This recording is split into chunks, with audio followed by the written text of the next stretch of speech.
Hello everyone! Today it's high time to analyze the second part of the 6th episode of the Skibidi Toilet Multiverse. We'll find all the hidden details and Easter eggs, as well as build some theories about what happened in the episode.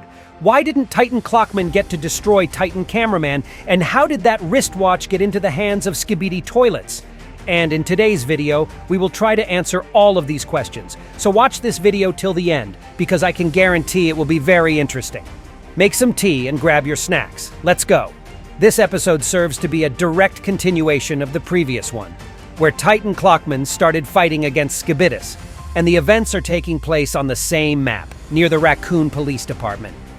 Clockman flew back here on his super speed to defeat all the toilets, but as we remember from the 5th episode, someone left a message in Morse code on the sign. It was said, "Trap for him," which I assume is addressed to the Metal Titan, so it may possibly mean the Skibidi are up to something.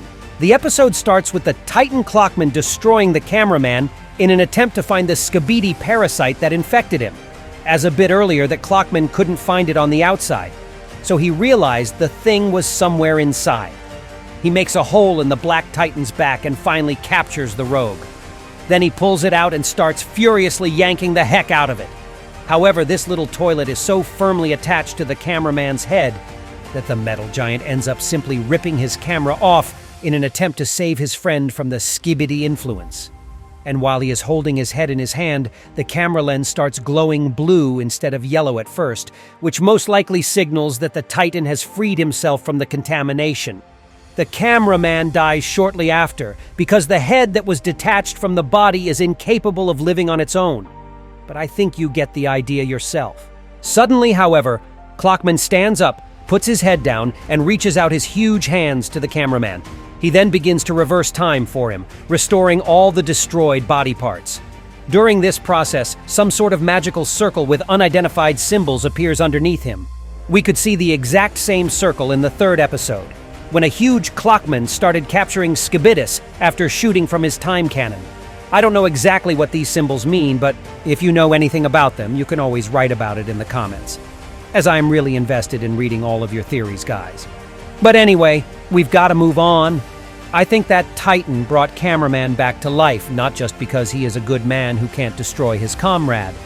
My suggestion is that maybe he had a certain plan of figuring out where exactly this little Skibidi was hiding, so he could heal Titan Cameraman safely with Alliance reinforcements.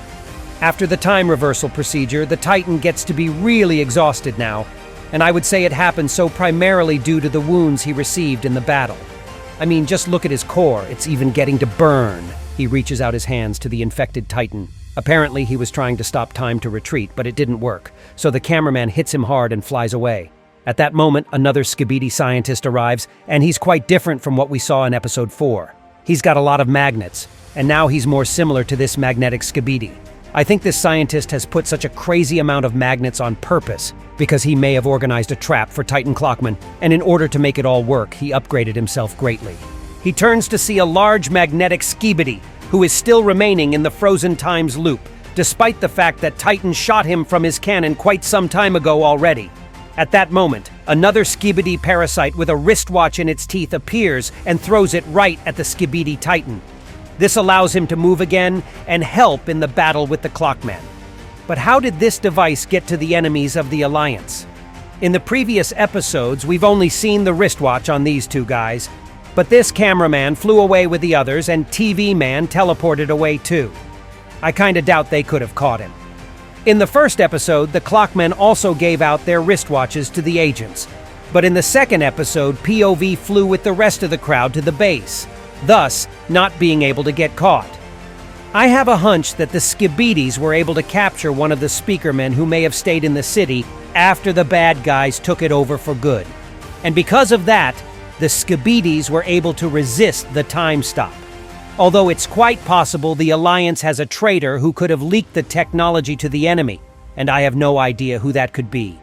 In any case, when the Magnetic Skibidi got his ability to move again back, he and the scientist grabbed the Titan Clockman's arms then with their magnets. But he is being able to break free of this grip. So either the magnets are still too weak for such a strong creature, or the Titan's body is made of a special non-magnetic alloy. which allows him to resist those Skibidis that were supposed to counterattack him quite successfully. As the Titan sent the scientist into another knockout, his core began to malfunction again, this time more severely. And it seems that this is when the Titan shut down for a while and lowered his arms. This allowed Cameraman's Titan to return to the scene of the battle with his hammer, which he shoved right into the core of the Clockman.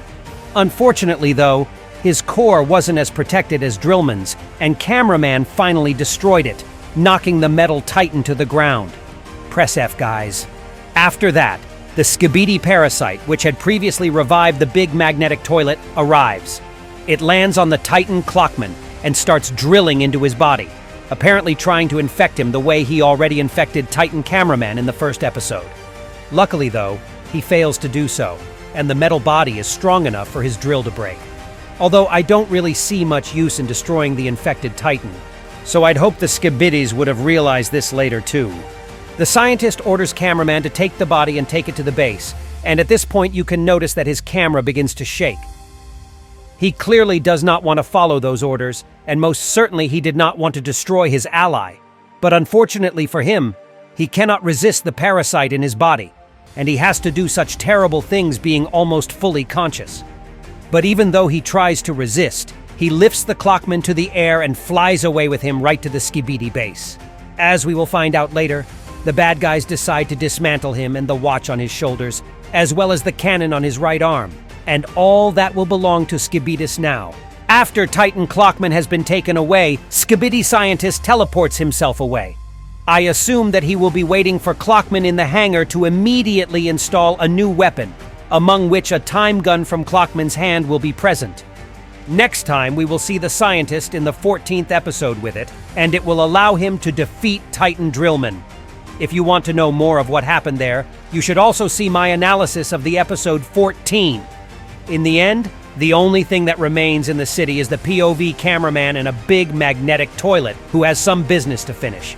He magnetizes the big piece of magnet to himself and destroys POV. And be sure to subscribe to my channel not to miss on lots of other cool videos I make. And that was me, Toilet. See ya!